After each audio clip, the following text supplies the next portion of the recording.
The silence was the first betrayal. It was a living thing in the obsidian palace, a creature that coiled in the long, vaulted corridors and slept in the hollows of the king's unsmiling mouth. For 6 months, Elara had learned the language of it, the specific timbre of the silence that followed a courtier's whispered jest at her expense, the heavy, waiting silence that fell when she entered a room, the brittle, sharp silence from the throne whenever she dared to meet King Valerus's gaze. He never spoke, not in her defense. He never moved. He simply watched, his eyes the color of a winter night, as his court slowly, meticulously, artfully, picked her apart. Tonight, the silence was different. It was her own. A silence she was building, brick by painful brick, around the frantic hammering of her own heart. She stood before the tall, silvered glass in her chambers, a room draped in silks the color of bruises and blood. The reflection was a stranger, a pale, haunted thing with eyes too large for her face, her human fragility thrown into stark relief by the eternal, predatory beauty of the palace. They had called her the king's pet. The little mortal novelty. Her hands, which trembled as she fastened the last button on a plain woolen tunic, were not made for this world of cold marble and colder immortality. They were made for kneading dough, for holding a warm mug, for tending to living things. And she was tending to a living thing. A secret, precious and terrifying, that she had guarded for 7 months with the ferocity of a dragon. She pressed a hand to the gentle swell of her belly, hidden beneath the drab, borrowed clothes of a scullery maid. A flutter, a tiny, insistent kick, a promise of a life that would never know the crushing weight of this court's contempt. This was not just her heir. This was his heir. The son of the vampire king who sat on his throne and watched her drown in silence. The irony was a blade twisting in her gut. He, who had a kingdom that would never die, was about to lose the only part of him that was truly alive. The plan was a desperate, flimsy thing, woven from whispers and shadows. It relied on a single kindness from a kitchen girl named Lyra, whose brother Elara had nursed through a fever. It relied on the arrogance of the court, their certainty that a human was as helpless as she was worthless. It relied on the king's monumental indifference. He had not come to her chambers in 3 weeks. Before that, his visits had been brief, formal, almost clinical. He would stand by the window, a silhouette against the perpetual twilight of his kingdom, and speak of treaties and bloodlines, never of the chasm of silence that grew between them. He had taken her to his bed, given her a child, and then left her to the wolves. She pulled the rough hood over her head, obscuring the pale gold of her hair, the one feature the court poets had sometimes praised with cruel, flowery verse. Her treasured possessions were few. A small, carved wooden bird her father had made her, and a single, perfect obsidian scale that had fallen from Valerus's ceremonial armor the first night he had brought her here. She had kept it, a foolish, hopeful token. She left it now on the center of the vast, cold bed. A final, silent word in a conversation he had never allowed to begin. Let him find it. Let him wonder. The corridors were empty, as she knew they would be. The court was in the grand hall, engaged in their nightly rituals of power and veiled cruelty. The air thrummed with the distant, dissonant music of a string quartet, a sound that had once seemed beautiful and now felt like a dirge. Lyra was waiting, as promised, by the service entrance to the kitchens, her face a pale moon in the gloom. She held a bundle of bread and dried meat, her eyes wide with a fear that was entirely for Elara's sake. The western gate, Lyra whispered, her breath misting in the chill air. Old Thomas is on duty. He's half-blind and mostly deaf. Go now. Don't run until you're past the outer ward. Elara's hands met Lyra's, a brief, desperate press of flesh. I have nothing to give you, Elara murmured, her voice thick. It was the first time she had spoken in hours, and the sound was raw, foreign. You gave my brother back to me, Lyra said, her loyalty a small, warm light in the suffocating darkness. That is enough. Go. May the old gods of the sun watch over you. The sun. Elara had almost forgotten it. Here, in the heart of the Nocturne Kingdom, the sky was a permanent canvas of bruised twilight, the moon a shard of bone. The thought of sunlight, real and warm and unapologetic, was a prayer. She turned, the bundle clutched to her chest, and slipped into the labyrinthine service tunnels. The smell of old stone and damp earth replaced the cloying scent of blood wine and wilting funeral lilies that permeated the palace. Down here, the silence was different. It was not a weapon. It was a blanket. A shield. Each step was a lifetime.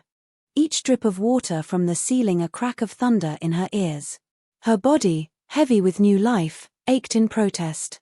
She thought of Valerus, a fleeting, painful image. His face, carved from alabaster and shadow, the way his long, dark hair fell across his brow. She remembered the startling warmth of his hand the first time he had touched her, a warmth that had promised a haven and delivered a gilded cage. Had any of it been real? The quiet moments, the shared books, the way he had once traced the line of her jaw with a tenderness that had stolen her breath? Or was it all part of the grand, cruel theatre of his court? She reached the western gate. It was a minor exit, used for supply carts and servants. A single, ancient vampire slumped on a stool, his head nodding toward his chest. Old Thomas. Ilara lowered her head, her face deep in the shadow of her hood, and walked. She did not run. She did not hurry. She moved with the shuffling gait of a servant weary after a long shift. Her heart was a wild bird beating against the cage of her ribs. 10 paces. 20. The gate was behind her.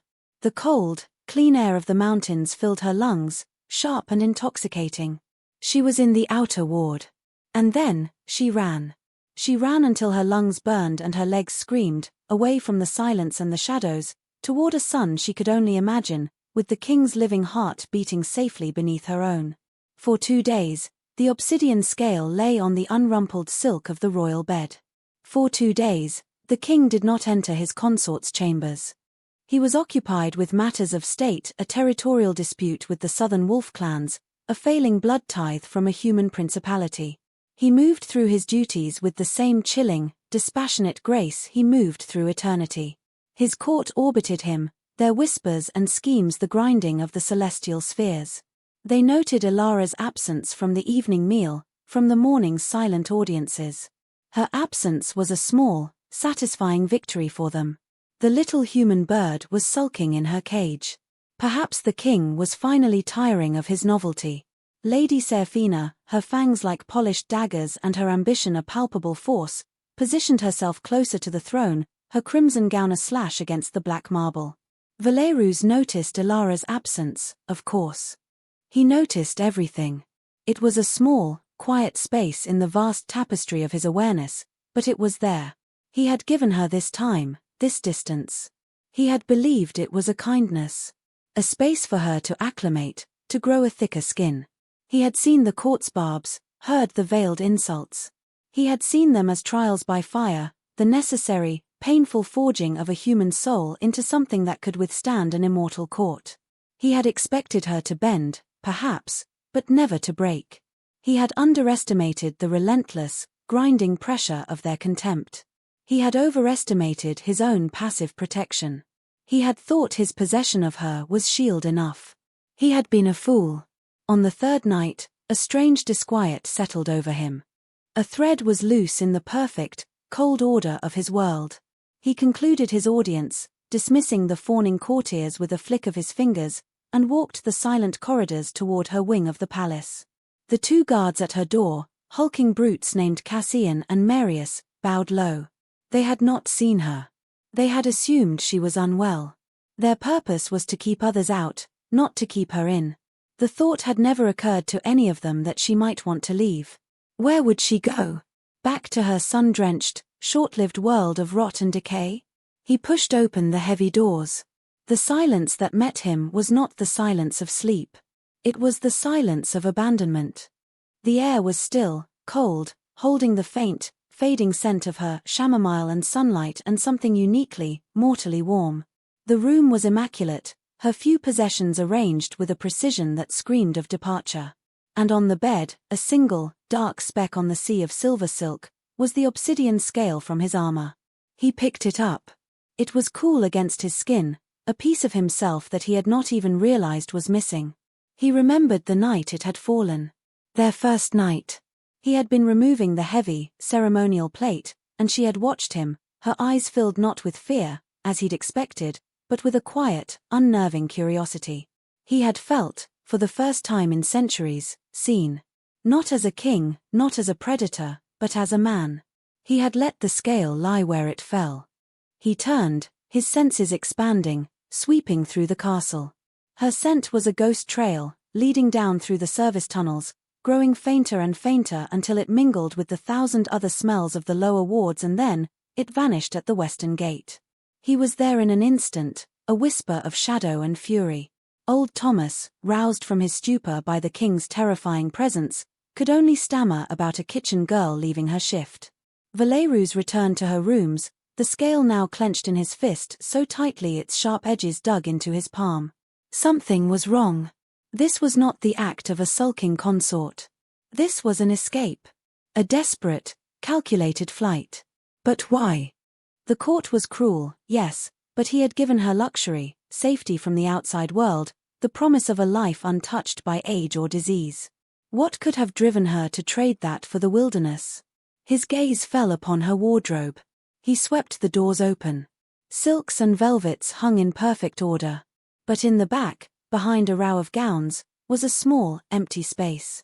A servant's dress was missing. And something else. A small wooden chest where she kept her personal tinctures and remedies was ajar. Inside, among the dried herbs, was a small, folded swatch of linen. He picked it up. It was a birthing cloth, intricately embroidered with protective runes. He had seen them before in the human villages his legions had pacified. A cloth for a newborn. The world tilted. The silence of the room became a roar in his ears. A child. His child. A truth so immense, so impossible, it had been completely invisible to him. He replayed the last few months in his mind. Her weariness, which he had mistaken for melancholy. The way she had begun to wear looser gowns, a change he had barely registered. The protective way she rested her hands on her stomach. All the signs had been there, a language he had not known how to read. She had been carrying his heir, the first true-born vampire prince in 1,000 years, and she had been doing it alone, in a court of smiling assassins. The cold dread that had been gathering in his chest solidified into something dense and heavy, a core of absolute zero. He had not just failed her. He had committed a sin of negligence so profound it bordered on monstrous. He had left the mother of his son, the future of his entire race, to the mercy of his enemies, while he sat on his throne and called his inaction wisdom. He crushed the obsidian scale in his fist, the sharp fragments grinding into his flesh. The pain was nothing. A distant, irrelevant flicker. He strode from the room, his long coat sweeping behind him like the wings of a vengeful god. The palace, which had been sleeping in its arrogant stillness, felt the shift in its master. A tremor of pure, cold rage that vibrated through the very stones. The guards in the hall flinched back from the look in his eyes. "Summon the shadow guard," he commanded, his voice no longer human, but a low, resonant sound of breaking ice and falling stone. "Seal the borders. I want every tracker, every scout, every asset we have in the human lands."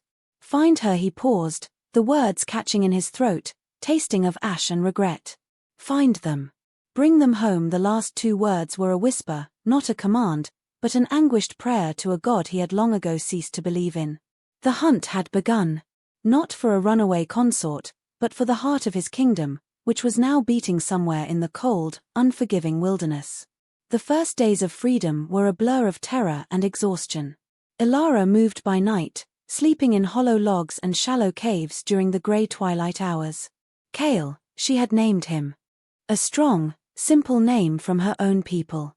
He was a quiet baby, as if he understood the precarity of their existence.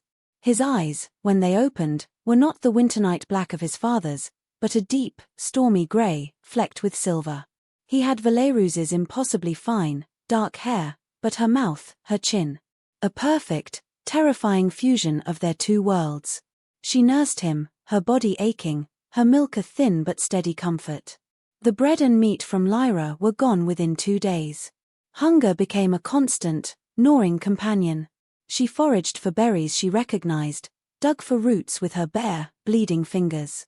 She was becoming a wild thing, her fine palace gowns replaced by the rough, stained tunic, her skin scratched and bruised, her hair a tangled mess. But when she looked at Kale, sleeping in his sling against her chest, his small face peaceful, she felt a strength she had never known she possessed. This was real. The dirt under her nails, the ache in her back, the fierce, protective love that burned in her chest, this was more real than any silk sheet or diamond necklace. She was being hunted, she knew that with a certainty that chilled her to the bone.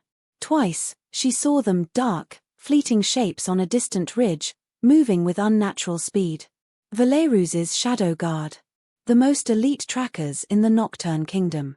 They would not tire. They would not need to eat or sleep. They would simply come. She pushed herself harder, her fear a spur.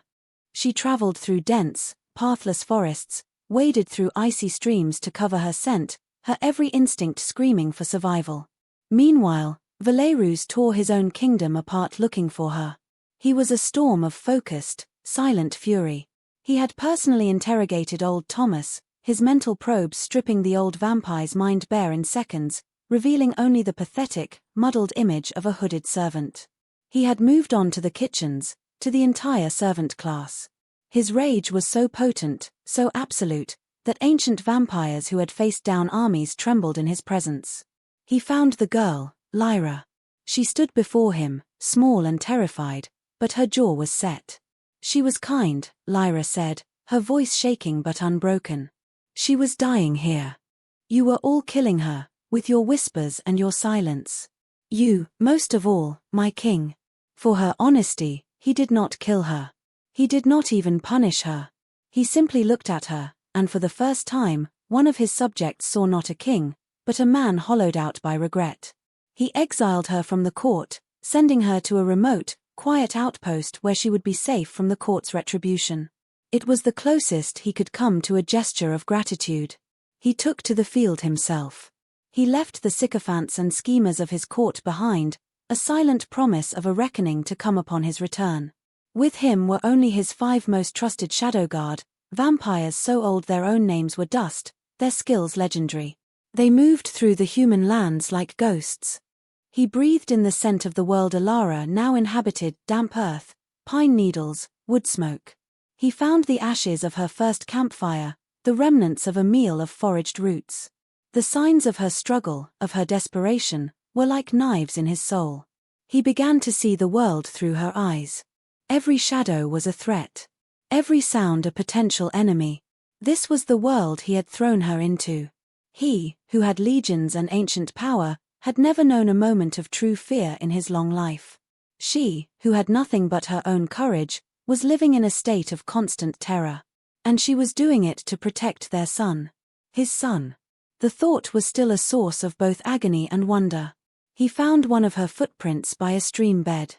It was small, delicate, and next to it, the imprint in the mud was deeper, heavier on one side. She was carrying the child. The physical reality of it struck him with the force of a physical blow. He knelt, his fingers tracing the shape of her foot in the cold mud. How had he been so blind?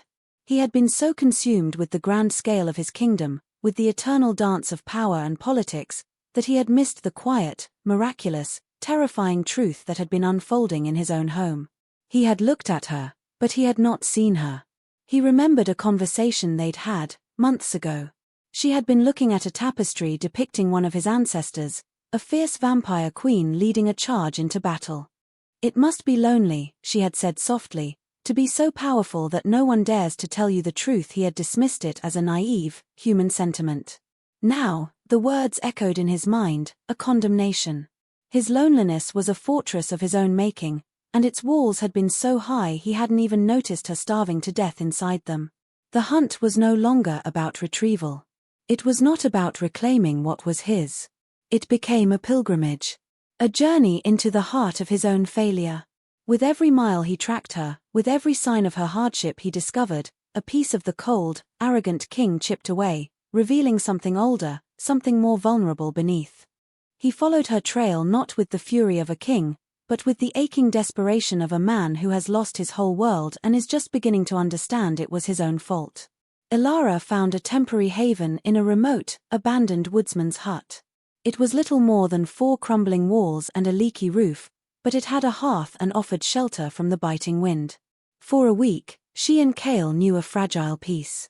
She learned the rhythms of the forest, the patterns of the game animals. She set snares, catching a rabbit, the first real meat she'd had in weeks. She patched the roof with moss and leaves, banked the fire at night to keep them warm. She would sing to Kale, soft, forgotten lullabies from her own childhood. In the quiet moments, watching him sleep, his tiny chest rising and falling, she felt a fierce, uncomplicated joy. This was a life. It was hard and dangerous and uncertain, but it was theirs. It was a life free from the weight of judgment, from the soul-crushing silence. Here, her humanity was not a weakness, it was her strength. It was what allowed her to find food, to make shelter, to feel the sun on her face during the precious hours of dawn and dusk when she dared to be outside. She was beginning to feel like a person again, not a possession. But the peace was an illusion. One evening, as twilight bled across the sky, she saw him. Not a tracker, not a guard. Werewolves. He stood at the edge of the clearing, as still as the ancient stones around him. He was not wearing his royal finery, but simple, dark traveling leathers. He looked leaner, harder, and there was a haunted look in his eyes that she had never seen before. He was not a king surveying his domain. He was a wolf that had tracked its lost mate across the world. Panic, cold and absolute, seized her. She snatched Kale from his makeshift cot, holding him tight against her chest as if her body alone could shield him from the immense, ancient power that radiated from his father. Her heart hammered against her ribs, a frantic drum against Kale's sleeping form. This was it. The end of her brief, desperate freedom. He did not move. He simply watched her, his gaze fixed not on her, but on the small bundle in her arms. His face was a mask of unreadable emotions, but his eyes were filled with a raw, aching sorrow that stunned her into stillness. There was no anger there. No possessive fury. Only a vast, desolate grief. He took a single, slow step forward. "Ilara," he said. Her name. He had not spoken her name in months. It had always been my lady or a formal, royal. You hearing it now, in his low, resonant voice, was a shock that went through her like a physical blow. "Stay back," she whispered, her voice trembling. She took a step back, her bare foot hitting the cold, earthen floor of the hut. Kale stirred in her arms, letting out a small, questioning cry. At the sound, something in Werewolf's composure fractured. His shoulders slumped, a barely perceptible movement, but for a being of his immense control, it was like watching a mountain crumble. "He is real," he breathed, the words more air than sound. It wasn't a question. It was a revelation. An admission of his own profound blindness. He raised his hands, palms open, a gesture of peace. It was the most vulnerable she had ever seen him. The king of the nocturne, the master of 1,000 legions, was surrendering. Not to an army, but to a terrified woman and the infant in her arms. "I will not harm you," he said, his voice raw with an emotion she couldn't name. "Either of you. I swear it on my immortal life." She watched him, her fear warring with a flicker of something else, something she had thought long dead. The memory of the man who had traced her jaw with such tenderness. The man she had foolishly, hopelessly, begun to love. The silence stretched between them, but this was a new kind of silence. It was not empty. It was filled with the weight of everything unspoken, everything that had been broken, and the fragile, terrifying possibility of what might come next. The standoff in the clearing held the weight of a century. Time stretched, thin and brittle, measured by the frantic beat of Ilara's heart and the slow, steady rise and fall of Kale's chest. Werewolf remained where he was, a statue carved from shadow and regret, his open hands a testament to a power he had finally learned not to wield. He was letting her choose. The silence, for the first time, was his gift to her, not his weapon against her. "Why?" The word was a croak, torn from her throat. It was too small a word for the chasm of her pain, for the months of humiliation, for the terror of her flight. But it was the only word she had. "Why did you let them?" He did not look away. He met her gaze and absorbed the full force of her anguish. There was no flicker of royal arrogance, no hint of justification. There was only the stark, ugly truth. "Because I was a coward," he said, and the admission seemed to cost him more than any physical blow ever could. I have ruled for 2,000 years, Ilara. I have faced armies, ancient beasts, the machinations of gods and demons. But I did not know how to face you. He took another slow step. I saw your light, your warmth, your fragile, fleeting humanity. It was terrifying. I thought if I touched it, I would break it. If I brought you too close to me, my world would extinguish you. So I held you at a distance. I thought my silence, my detachment, was a shield. I thought the court would see you as mine and that would be enough. His voice dropped to a whisper, laced with self-loathing. I did not realize that to them, my silence was not a shield. It was permission. It was a declaration that you were nothing to me. Ilara flinched as if he'd struck her. That was it. That was the truth that had festered in her soul. He had declared her nothing.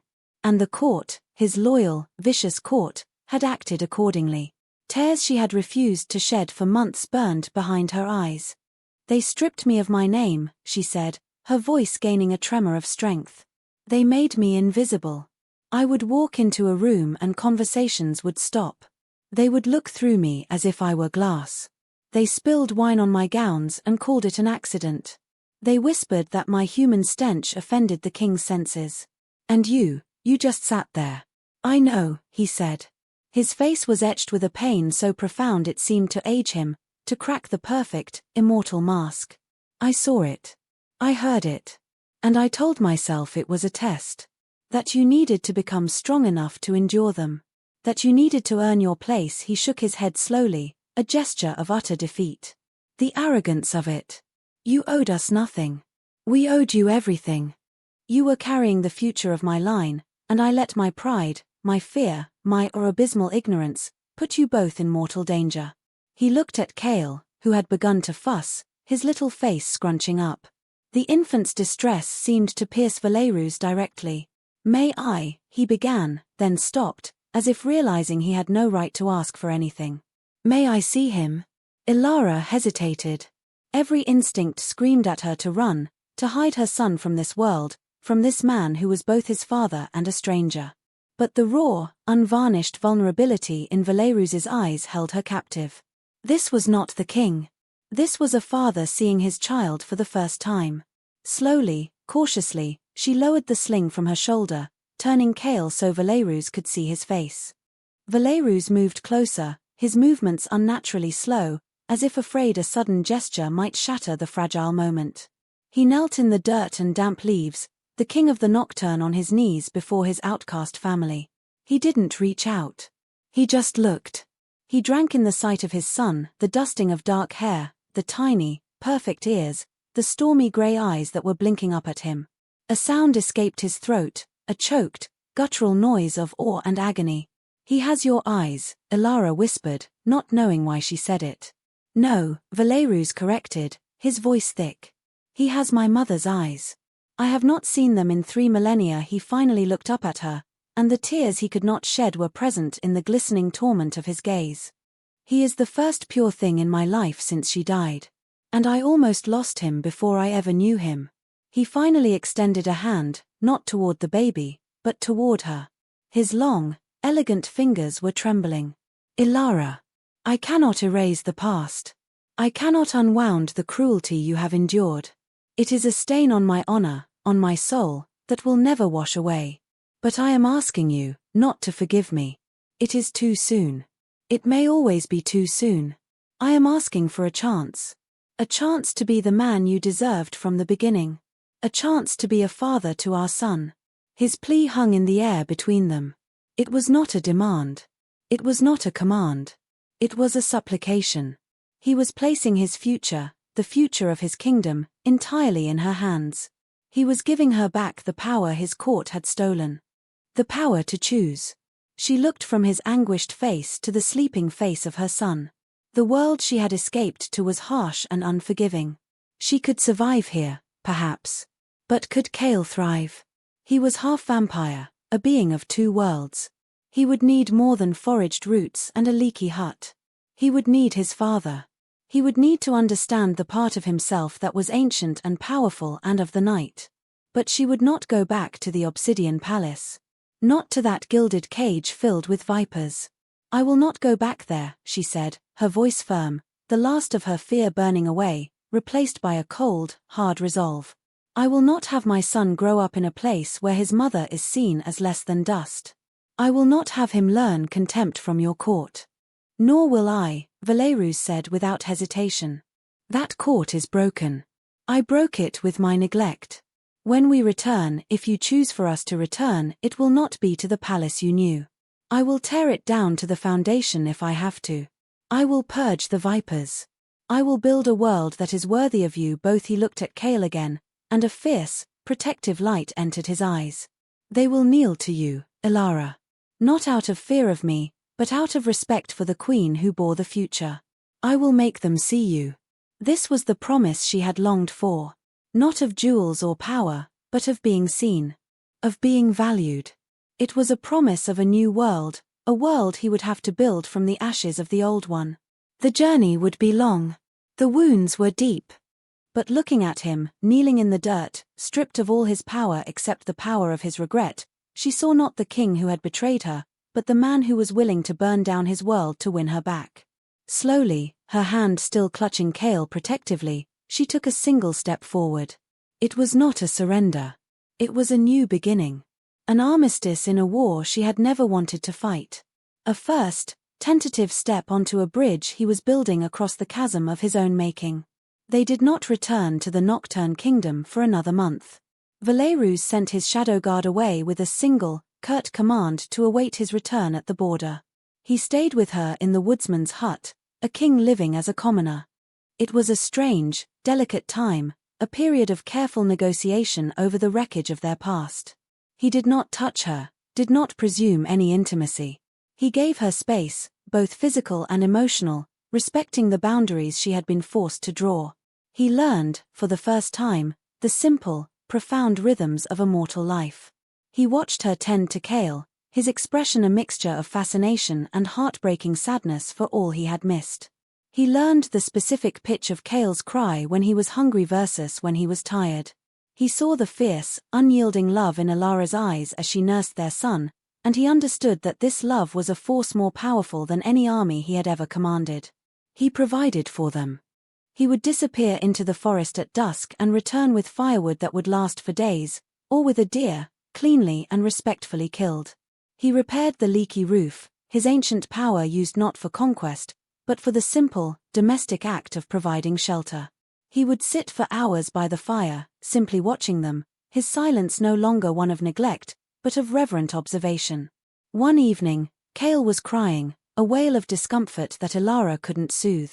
She had fed him, changed him, walked with him, but his distress only grew. Valerus, who had kept a respectful distance, moved to her side. "May I?" he asked softly. Hesitantly, she passed their son into his arms. It was the first time he had held him. Valerus was clumsy at first, his large hands looking impossibly huge against the baby's tiny form. But he was gentle. He held Kael against his chest, and the baby, who should have been terrified of this cold, strange creature, quieted almost instantly. He seemed to recognize something, some deep, primal connection to the steady, slow beat of his father's living heart. Kael settled, his little head resting on Valerus's shoulder, and fell asleep. Valerus stood frozen, holding his sleeping son, a look of profound, shattering awe on his face. He looked at Elara over Kael's head, his eyes communicating more than words ever could. "Thank you. He is everything. You are everything." In that moment, something in Elara's heart, a part she thought had been frozen solid, began to thaw. She saw the future. Not an easy one, but a possible one. When they finally crossed the border back into the Nocturne Kingdom, it was on her terms. They did not go to the capital. Instead, Valerus took them to a quiet, secluded castle in the northern mountains, a place of soaring silver spires and ancient forests. It was his private retreat, a place no courtier had ever been permitted to enter. "This will be our home," he told her. "For now. Until the capital is cleansed." The cleansing began the next day. He did not ride to the obsidian palace in a fury. He sent a single decree. The entire court was to be disbanded. Their titles, their lands, their privileges were suspended. Every single member, from the highest lord to the lowest functionary, was to present themselves for a personal audience with the king. One by one. For weeks, the lords and ladies of the night came. They expected to flatter their way back into his good graces. They found not their indulgent, detached king, but an implacable judge. He did not need to ask them what they had done. He knew. He had had months to reflect, to remember every slight, every whispered insult, every act of cruelty. Lady Seraphina, who had been so sure of her ascension, was the first. He did not raise his voice. He simply looked at her and said, "You sought to poison the roots of my family. You will now learn what it is to have nothing." He stripped her of her name and her ancient bloodline's holdings, exiling her to the farthest, most desolate corner of his kingdom, to live out her immortality in shame and solitude. He went down the line. Those who had been most cruel were exiled. Those who had been complicit in their silence were stripped of rank and sent to serve in the harshest border garrisons. He tore down the entire social structure of his kingdom, a structure that had stood for millennia, because it had failed the one test that mattered. It had failed to be a place where his family could be safe. He was not just punishing them for their cruelty to Alara, he was punishing them for his own. They were the instruments of his neglect, and he was breaking them. News of the king's purge spread like wildfire. They called him the Mad King, the King of Ruin. But a new order began to rise from the ashes. He elevated those from the lower classes, those who had shown kindness, those whose loyalty was not to power but to principle. He promoted the captain of the guard who had once offered Ilara a cloak on a cold night. He granted lands and title to Lyra's family. He was building a new court, a new nobility, based not on ancient blood, but on character. During this time, Ilara and Kale lived in peace. She watched the changes from afar, Valerus telling her everything in the quiet evenings. He was rebuilding his world for her. For them. He was keeping his promise. He began to smile, a small, hesitant expression at first, but it grew more frequent as he spent time with his son. He would let Kale's tiny hand wrap around his finger, a look of quiet wonder on his face. He and Ilara began to talk, truly talk. She told him of her childhood, of the sun and the sea. He told her of his long, lonely life, of the weight of immortality. They were two strangers from different worlds, slowly, carefully, learning each other's language. 6 months after their return, he came to her in the garden.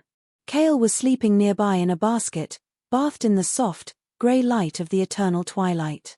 Valerus held out his hand. In his palm lay a new ring, a simple band of silver, but coiled around it was a tiny, sleeping dragon, its scales made of crushed obsidian. "I am not asking you to be my consort," he said, his voice steady and quiet. "I am not asking you to be a figurehead. I am asking you to be my queen. To rule beside me. To be my conscience, my heart, and my strength. To help me build a kingdom where our son will never know the cruelty his mother endured." Ilara looked at the ring, then up at his face. The haunted look was gone, replaced by a clear, steady devotion. The silence between them now was no longer a chasm, but a comfortable, shared space. It was the silence of understanding. The silence of home. She placed her hand in his, and his fingers closed around hers, warm and strong. "Yes," she said. The coronation was unlike any the Nocturne Kingdom had ever seen. It took place not in the oppressive grandeur of the old throne room, but in an open-air amphitheater under the stars. The new court was there, a mix of ancient vampires and newly elevated commoners. When Valerus placed the crown on Ilara's head, he did not call for the court to bow. He knelt. The king of the Nocturne Kingdom, in front of his entire world, knelt before his human queen. And one by one, the new court followed, kneeling not in fear, but in genuine reverence for the woman who had, by her quiet courage, saved their kingdom from its own cold heart. Ilara, holding her son, the Prince Kale, looked at her husband, her king, and knew that the silence had finally been broken, replaced by the sound of a world being remade. The years that followed were a testament to that promise. The reign of King Valerus and Queen Ilara became a new legend, a story told in hushed, reverent tones. The Obsidian Palace, once a monument to cold ambition, was transformed. Elara, with Valerus's full support, brought life into its sterile halls. She cultivated vast indoor gardens, filled with bioluminescent fungi and pale, night-blooming flowers, their scent a soft, living perfume that chased the old ghosts from the corners. Tapestries depicting her human world, sun-drenched fields and turquoise seas, were hung on the walls, a constant reminder of the world beyond their twilight kingdom. Kale grew, a child of two realms, and he was the bridge. He had his father's preternatural grace and strength, but his mother's warmth and empathy. He could move like a shadow, but he laughed with the unrestrained joy of a human child. The court, the new court built on merit and character, adored him. They saw in him not just the future of their line, but the physical embodiment of the balance their kingdom had so desperately needed. He was proof that strength and compassion were not mutually exclusive. Valerus changed in ways even he had not thought possible. The presence of his family thawed the ancient frost in his soul. He learned to delegate, to trust the new court he had built. He spent less time on the throne and more time on the floor of the nursery, patiently helping Kale stack blocks of polished jet, his long, elegant fingers surprisingly deft. He would read to his son from ancient histories, but also from the simple human storybooks Elara had brought with her. He never stopped trying to atone. He knew that the scars on Elara's soul, though faded, would always remain. His atonement was not in grand gestures, but in the quiet, daily acts of seeing her. He learned her favorite foods, the music that made her smile, the moments when she needed solitude. He would often just watch her as she walked through her gardens, a quiet, profound gratitude in his eyes. He had almost lost everything through his blindness, and now he spent his eternity making sure he never missed a single detail of the precious life he had been given back. Their partnership redefined the monarchy. Elara's human perspective was an invaluable asset. She championed the mortal populations under their rule, ensuring the blood tithes were fair, not predatory. She established schools and hospitals in the human principalities, earning the loyalty and love of a people who had only ever known the vampires as fearsome, distant overlords. Valerus, guided by her wisdom, forged new treaties built on mutual respect rather than fear. The Nocturne Kingdom, once an isolated, feared power, began to prosper in a new era of stability and cautious diplomacy. One anniversary of her escape, a day they never spoke of but both silently acknowledged, he led her to the highest tower of the northern castle. The sky above was a swirl of faint, cosmic nebulae, the only stars their world knew. "Do you ever miss it?" he asked softly, his arm a warm, solid presence around her. "The sun?" Elara was quiet for a long moment, breathing in the cool, clean air. "I miss the memory of it," she said finally. "I miss the idea of it. But the sun I remember was in a world where I was alone. Here," she said, leaning her head against his shoulder, "I have found a different kind of light." He tightened his embrace, his chin resting on the top of her head. He knew the cost of her love, the world she had given up. It was a debt he would spend his immortal life repaying. "I had lived in darkness for so long, I thought it was the only thing that existed," he murmured into her hair. "You and Kale, you are my dawn." As Kale grew from a boy into a young man, he became a diplomat of unparalleled skill. His dual nature allowed him to move seamlessly between the vampire and human worlds. He had his mother's disarming kindness and his father's unshakable authority. He negotiated trade deals, settled ancient disputes, and was beloved by both peoples. He was the living promise of their new world.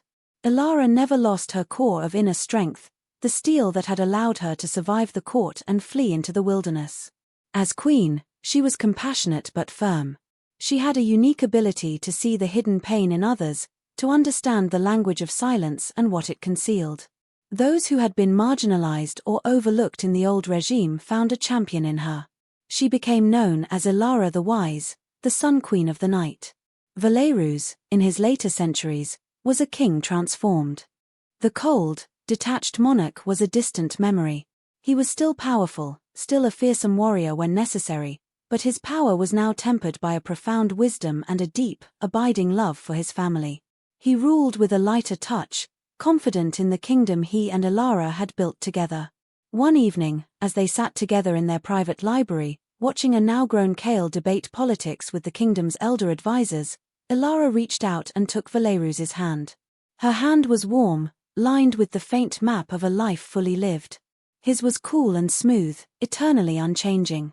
"I was so afraid of you," she confessed quietly, her eyes on their son. "That first year. I thought you were a monster." He turned his hand over, lacing his fingers with hers. "I was," he said, his voice devoid of self-pity, a simple statement of fact. "A monster of my own making. Blind and proud. You saved me from myself, Ilara. You walked through the dark and dragged me into the light with you." She smiled, a soft, gentle expression that still, after all these years, made his beating heart ache with love. "We saved each other," she corrected him. They sat in comfortable silence, a silence born not of neglect or fear, but of perfect understanding. It was a silence filled with the weight of a shared history, of trials overcome, of a love that had been forged in darkness and had learned to create its own light. Outside the castle walls, the nocturne kingdom rested in its perpetual twilight, but inside, in the hearts of its rulers and the promise of its prince, a new day had long since dawned. The king who had let his court break her had found that in her pieces, he could rebuild not just a woman, not just a family, but an entire world. And it was a world far more beautiful than the one he had known before.